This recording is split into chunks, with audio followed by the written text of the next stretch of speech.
mail-in, so there's absentee ballots and mail-in ballots. Those are different, or are they now the same? Because I remember, how long have mail-in ballots been legal?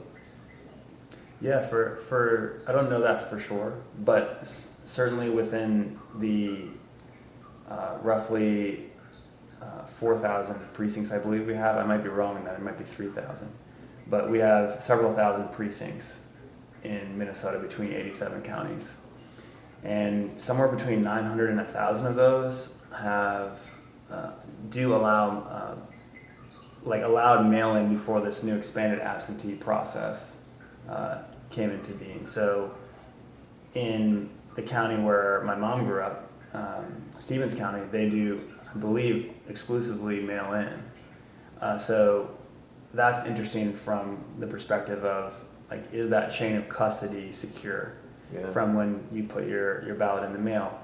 With the Zucker boxes, we added these drop boxes, which were, in my opinion, redundant to the mail, because in Minnesota, those absentee ballots, once you registered for them and received them, came with a stamp for mailing.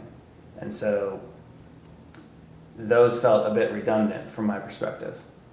Yeah, and weren't people receiving more than one ballot? I've talked to people when I'm knocking doors. Yeah, I've heard so that. They got like 5 or 6 ballots mailed to them. Mm-hmm.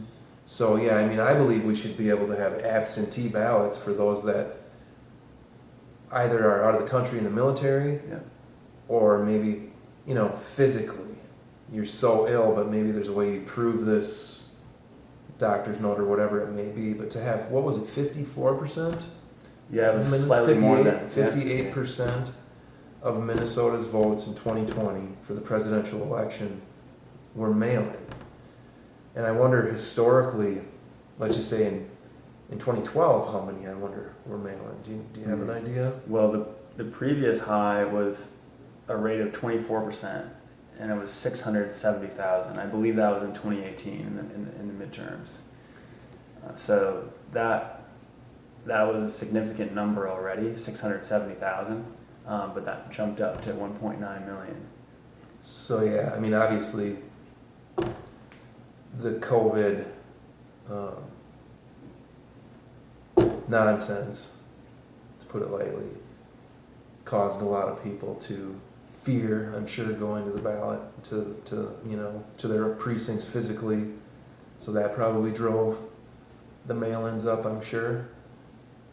And I don't doubt that we'll have another something come up where people are afraid to go to the polls again.